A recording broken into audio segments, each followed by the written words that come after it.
Let them be accountable for that.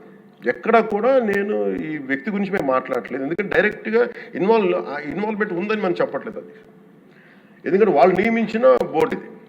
కానీ వాళ్ళు ఏం చేస్తున్నారు, అక్కడ కూర్చోబెట్టి ఎక్కడా కూడా సింపుల్గా ఏం చేయాలి దీక్ష, నిజంగా నేనేం చెప్పాను ఆ ఇంటర్వ్యూలో కూడా, ఆయనే తప్పు, నాకు సంబంధం లేదు, మేము పలానా టీటీడీ బోర్డు చేసింది ఇది, ఆ టీటీడీ బోర్డు మీద మీరు నిష్పక్షపాతంగా ఒక కమిటీ వేయండి, ఆ దోషులు శిక్ష పడేలా చేయండి, వాట్ ఎవర్ దాని అవుట్కమ్ ఏముంటుందో దాన్ని బయట పెట్టండి, ఇంత సింపుల్గా తేల్చేయచ్చు. వాళ్ళు వెనకెందుకు వేసుకొస్తున్నారు నాకు ఈ రోజుకి నాకు అర్థం కాదు. ఈ రోజుకి వెనకేసుకు రావాల్సిన అవసరం లేదు. వెరీ క్లియర్ కట్ రిపోర్ట్ ఇచ్చింది. ఇందులో కంప్లీట్గా అసలు నెయ్యి లేకుండా వీళ్ళు నెయ్యి తయారు చేశారు కనుక, రసాయనాలతోటి పామ్ ఆయిల్ తోటి వీటన్నిటితో బేస్ చేసుకొని నెయ్యి లేకుండా నెయ్యి తయారు చేశారు. It's very clear cut, it's evident. ఇప్పుడు ఎందుకు ఇంత డిస్కషన్ అవుతుంది అధ్యక్ష, మనందరం కూర్చోబెట్టి ఇంత సభా సమయాన్ని ప్రజలకు ఇవ్వాల్సింది కేవలం తిరుపతి లడ్డు గురించి ఎందుకు మాట్లాడాల్సి వస్తుందంటే, వాళ్ళు నిజంగా కనుక ఉప్పేసుకుని ఉంటే కల్తీ జరిగింది, దానికి తగ్గ లా ఏం కోర్స్ యాక్షన్ ఏం తీసుకోవాలో తీసేసుకుని అయిపోతుంటే దానికి ఎవరైతే పర్పెట్రేటర్స్ ఉన్నారో వాళ్ళకి ఆ శిక్షగా వెళ్ళిపోతారు. అలా కాకుండా అసలు ఆ నెయ్యిలో కల్తీ లేదు, యానిమల్ ఫ్యాట్ లేదు, రిపోర్ట్ ఇచ్చిన తర్వాత ఇవన్నీ. అందుకని ఈ సభ ఈరోజు ఇంతమంది మాట్లాడాల్సి వస్తుంది అధ్యక్ష. మాకు ఏమనిపించిందంటే అధ్యక్ష, దీన్ని క్యాబినెట్ మీటింగ్లో మా దృష్టికి తీసుకొచ్చింది మీకు తెలియజేస్తున్నాను మీ ద్వారా ప్రజలకి. సిబిఐ నేతృత్వంలోని ఈ స్పెషల్ ఇన్వెస్టిగేషన్ టీం ఆ నెయ్యి తయారీకి 1 లీటర్ పాలు కూడా వినియోగించలేదని చెప్పి చాలా ఖచ్చితంగా తేల్చింది. ఆ పామ్ ఆయిల్లో రసాయనాలు కలిపి తయారు చేసినట్టు చెప్పింది. ఆ ఇతర రసాయనాలు ఏ మూలకాల నుంచి తయారయ్యాయో నిర్ధారణ చేసే సాంకేతికత, దానికై సంబంధించిన టెక్నాలజీ ఆ పర్టికులర్ మా వద్ద లేదనేది ఆ సిట్ తేల్చేసింది. ఈ కేసులో 36 మందిని నిందితులుగా తేల్చింది. శ్రీవారి ప్రసాదాన్ని అపవిత్రం చేసేందుకు ఒక ప్రణాళిక, ఒక ప్లాన్ ప్రకారం కుట్ర జరిగిందన్నట్టు సిట్ తెలియజేసింది. అలాగే దీనికి ముందు ఏం జరిగిందని చూస్తే, తమకి నచ్చిన సంస్థలకి నెయ్యి సరఫరా కాంట్రాక్టులు కట్టబెట్టేందుకు ప్రణాళిక ప్రకారం టెండర్ నిబంధనలు సవరించారు. నెయ్యి సరఫరాకి సంస్థకి ఉండాల్సిన కనీస వార్షిక టర్నోవర్ 250 కోట్ల నుంచి 150 కోట్లకు తగ్గించారు. రోజుకి 4 లక్షల లీటర్ల పాలు సేకరించాలన్న నిబంధనని తొలగించారు. డైరీ రంగంలో 3 ఏళ్ల అనుభవం ఉండాలన్న నియమాన్ని ఏడాది కుదించారు. రోజుకి 12 టన్నుల వెన్నెయ్య తేయాలన్న నిబంధనను కూడా 8 టన్నులుగా మార్చేశారు. అంటే ఒకరికి నెయ్యి కాంట్రాక్ట్ ఇవ్వాలంటే ఇన్ని నిబంధనలు తూట్లు పోశారు. అది చేసిన తర్వాత మళ్ళీ సవరణ అనంతరం వీళ్ళు ఎంపిక చేసిన సంస్థలు 20-23 మధ్య నెయ్యి సరఫరా చేశాయి. నెయ్యి సరఫరా చేసిన సంస్థకు అందుకు కావాల్సిన కనీస అర్హతలు లేవని సిట్ ఛార్జ్ షీట్లో ఉన్నది. వీరు నెయ్యి సరఫరా ఎంచుకున్న ఆ సంస్థలు బోలేబాబా అని కానీ దానికి అనుబంధ సంస్థలు మాల్గంగా, వైష్ణవి డైరీలు 1 లీటర్ కూడా నెయ్యిని పాల నుంచి తయారు చేయాలని స్పష్టంగా చెప్పారు. ఇది 19-24 మధ్య 11 కోట్ల మంది భక్తులను శ్రీవారిని దర్శించుకుంటే ఆ కాలంలో మొత్తం 48 కోట్ల లడ్డు ప్రసాదాలు విక్రయం జరిగింది. దాంట్లో సుమారు 20 కోట్ల లడ్డూలు నకిలీ నెయ్యితో తయారయ్యాయని చెప్పి టీటీడీ రికార్డ్స్ తెలియజేస్తాం. ఆ 11 కోట్ల మందికి రసాయనాలతో నిండిన మన లడ్డూలు పంపించారు. అలాగే ఇందులో 1,00,000 లడ్డూలు కూడా అయోధ్య రామ మందిర ప్రారంభోత్సవానికి పంపిణీ చేశాం. పంపిణీ చేశారు. నేను మొన్న క్యాబినెట్లో మన గౌరవ ముఖ్యమంత్రి గారు మేమందరూ కూర్చొని మాట్లాడుతున్నప్పుడు నాకు పర్సనల్గా నాకు మెసేజ్లు ఏంటంటే, అమరావతి మన ఈ అయోధ్యకి పంపిన లడ్డూలు ఈ లడ్డూలు కాదు, ఇవి వేరే లడ్డూలు. అలా ఎలా తేడా చెప్తారు వీళ్ళు?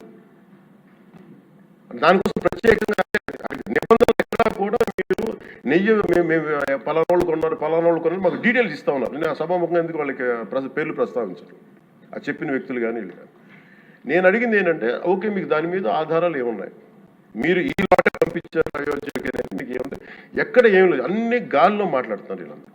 ఇప్పుడు ప్రత్యేకించి మేము అడుగుతుంది ఏంటంటే, దీనికి సంబంధించి కంప్లీట్ పాలక మండలి బోర్డు, టీటీడీ పాలక మండలి board, they have to take responsibility.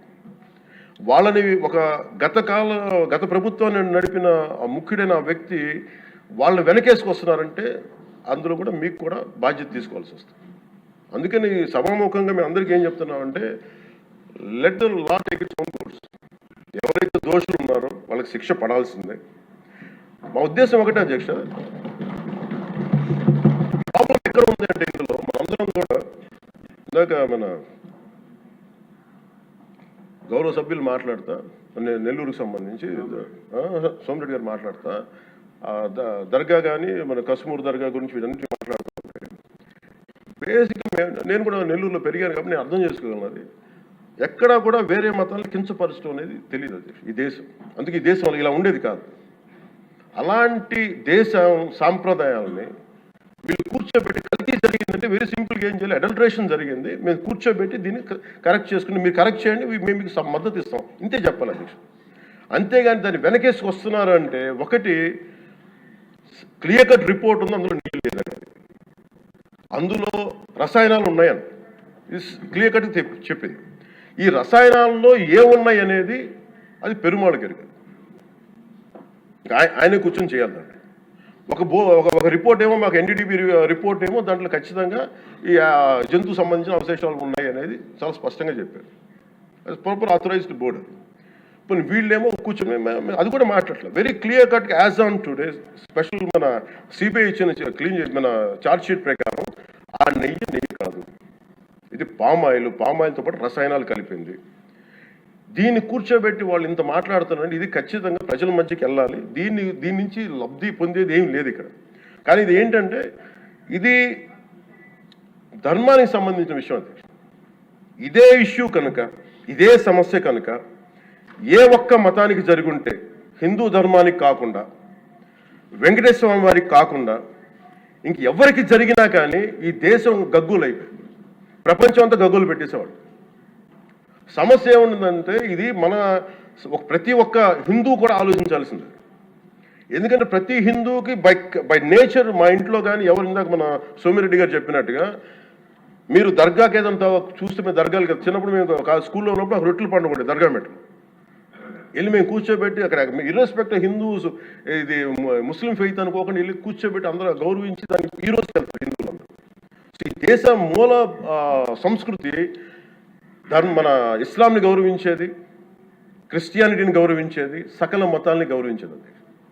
అలాంటిది హిందూ ధర్మానికి సంబంధించిన 7 కొండల వాడు కలియుగ వెంకటేశ్వరుడు దైవం అనడానికి చాలా క్లియర్ కట్ ఉంది అది. ఎందుకంటే కలియుగంలో జరిగింది ఆయనే దీనికి ఆధార పురుషుడు, ఆయన మూల పురుషుడు. అలాంటి ఆయనకి పెట్టే ప్రసాదానికి ఇంత అపవిత్రం చేసిన తర్వాత వీళ్ళు ఏమి కూర్చొని తప్పు లేకుండా లేదన్నట్టుగా మాట్లాడుతుంటే వీళ్ళకి నాకు ఏం మాట్లాడాలో తెలియదు. దీనికి ఒక్కటి కూడా ప్రజలకు తెలియజేయాల్సింది ఏంటంటే దేశం ఇదే వేరే ఇస్లాంకి జరిగిన, క్రిస్టియానిటీకి జరిగిన, జీసస్ క్రైస్ట్కి జరిగిన, మహమ్మద్ ప్రవక్తకి జరిగిన, అల్లాకి జరిగిన ఇలా ఉండేది కదా అధ్యక్ష. వాళ్ళు ఆ రోజు మన కౌన్సిల్లో కూడా అలా పటాలు తీసుకొచ్చేవాళ్ళు వేరే ఏ దేవత అయితే. బికాజ్ ఇది హిందువులు కాబట్టి వీళ్ళ కులాలతో ముక్కలుగా అయిపోయి ఉంటారు కాబట్టి హిందువులు తమ మతాలను ఎడాపెడా వీళ్ళు జోకులు వేసుకోగలరు కాబట్టి దీనికి సీరియస్నెస్ లేదు అధ్యక్ష. Before blaming anybody else every Hindu has to take a responsibility for this, every Hindu. ఎందుకంటే